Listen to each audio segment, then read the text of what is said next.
नमस्कार दोस्तों, यह डिक्टेशन 80 शब्द प्रति मिनट की गति से रिकॉर्ड की गई है।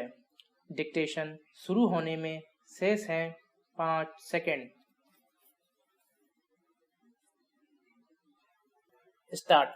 सभापति महोदय, मैं वित्त विधेयक के विषय में अपने कुछ विचार सदन के सामने प्रस्तुत करना चाहता हूं।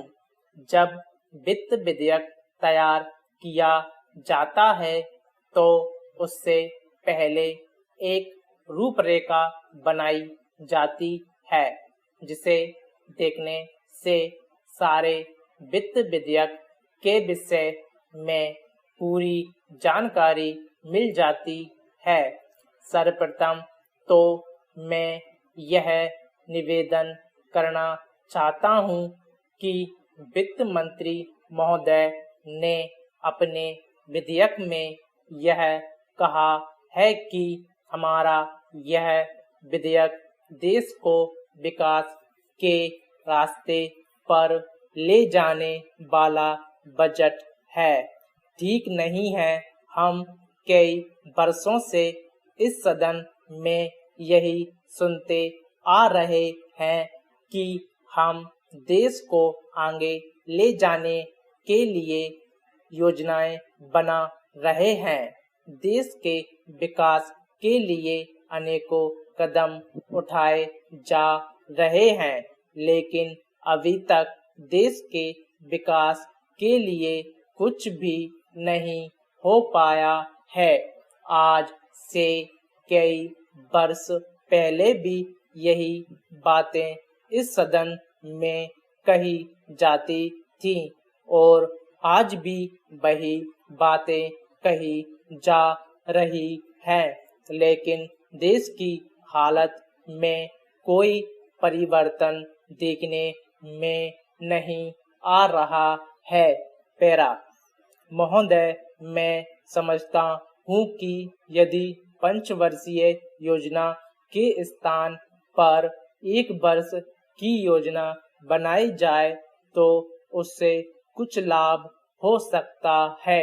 यदि इसके लिए संविधान में संशोधन करने की आवश्यकता हो तो उसके लिए भी कदम उठाए जा सकते हैं।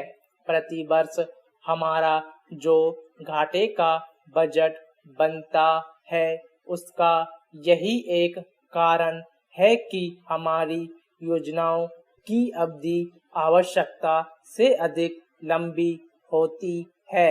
हम समय पर कभी भी यह निश्चित नहीं कर पाते कि हमारे देश में जो योजनाएं बनाई गई हैं उनको पूरा होने में कितना समय लगेगा तथा उसमें कितना धन खर्च होगा।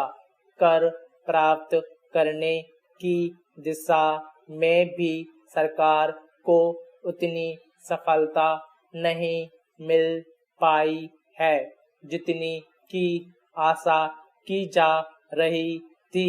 हमारे देश में काला धन बहुत है जिस पर कर प्राप्त नहीं किया जा सकता है।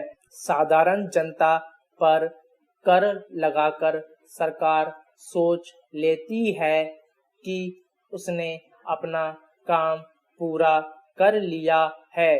काले धन को निकालने के विषय में सरकार की कोई नीति अभी तक सामने नहीं आई है।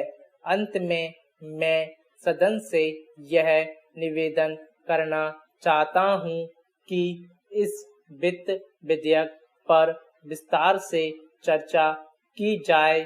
इसमें जो कमियां रह गई हैं उन पर प्रकाश डाला जाए और भविष्य में उन कमियों को दूर करने का प्रयत्न किया जाए। स्टॉप।